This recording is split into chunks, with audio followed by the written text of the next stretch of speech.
ડેડિયાપાડાના ધારાસભ્ય ચૈતર વસાવાના નિવાસ સ્થાને આમ આદમી પાર્ટીના ગુજરાત પ્રભારી ગોપાલ રાય તેમના પરિવારને મળવા માટે પહોંચ્યા હતા।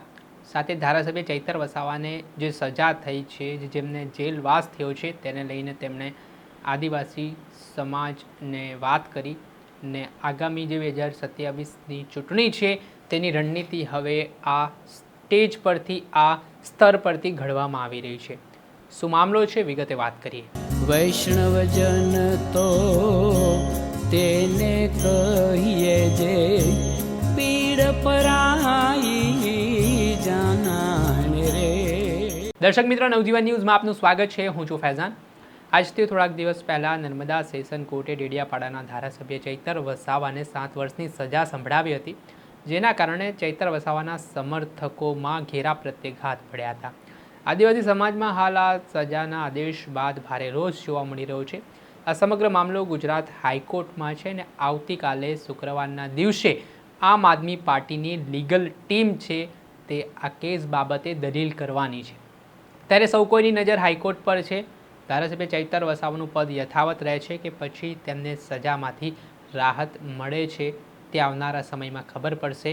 પરંતુ આ પરિસ્થિતિ વચ્ચે આમ આદમી પાર્ટીના ગુજરાત પ્રભારી ગોપાલ રાય હાલ જે આમ આદમી પાર્ટીના નેતાઓ જેલમાં બંધ છે તેમના પરિવારની મુલાકાત લઈ રહ્યા છે ને આના સંદર્ભમાં તેઓ ડેડિયાપાડાના ધારાસભ્ય ચૈતર વસાવાના નિવાસ સ્થાને પણ પહોંચ્યા હતા, જ્યાં તેમણે વર્ષા વસાવા સાથે મુલાકાત કરી, ચૈતર વસાવાની માતા સાથે સંવાદ કર્યો ને ત્યાર પછી તેમણે આગામી જે ચૂંટણીઓ છે 2027ની તેમાં આદિવાસી સમાજના લોકો સરકારને જડબાતોડ જવાબ આપશે તે પ્રકારે વાત કરતા શું કહ્યું તે સાંભળો।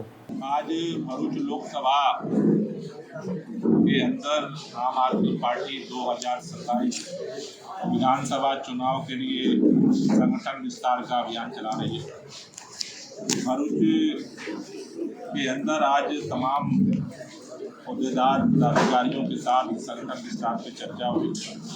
आगे संगठन को कैसे नीचे गांव स्तर तक, बूथ स्तर तक मजबूत किया जाए। साथ ही साथ इस लोकसभा के अंदर भाजपा सरकार ने पूरा दमन चक्र चला रखा है। आम आदमी पार्टी के धारासभ्य चैतर वसावा जी के साथ तमाम लोगों को उठा करके जेल में डाल दिया गया, सजा देकर। हमारे भरूच के जिला अध्यक्ष पीयूष पटेल को उठा करके जेल में डाल रखा है। झगड़िया विधानसभा के हमारे प्रभारी और जिला पंचायत के निर्वाचित सदस्य रजनीकांत सावा जी को जेल में डाल रखा है। सर्जन सावा जी को जेल में डाल रखा है। आज संगठन की समीक्षा के साथ साथ जिन तरह से भाजपा सरकार दमन कर रही है उसको लेकर के चर्चा हुई है, और अगर उनको न्याय नहीं मिलता है तो सोमवार को जिला कलेक्ट्रेट पर आम आदमी पार्टी के कार्यकर्ता पहुंच करके अपना मांग पत्र और ज्ञापन जो है वो सौंपेंगे और इस दमन और अत्याचार के खिलाफ लड़ाई को और तेज करेंगे। જ્યાં આપણે સાંભળ્યા હતા આમ આદમી પાર્ટીના ગોપાલ રાય, જેઓ કહી રહ્યા છે કે આદિવાસી સમાજના જે ધારાસભ્ય છે ચૈતર વસાવા, તેમને જે જેલમાં નાખવાનું કાવતરું થયું છે તેનો જવાબ આગામી 2027ની ચૂંટણીમાં આદિવાસી સમાજના લોકો આપવાના છે। એટલે હવે આદિવાસી વિસ્તારોમાં ખાસ આમ આદમી પાર્ટી છે તે ચૈતર વસાવાની જે સજાનો મુદ્દો છે તે લોકો વચ્ચે લઈ જઈ રહી છે ને કેવી રીતે વધુમાં વધુ તેનો લાભ થઈ શકે તે માટેના પ્રયાસો હવે શરૂ કરવામાં આવ્યા છે।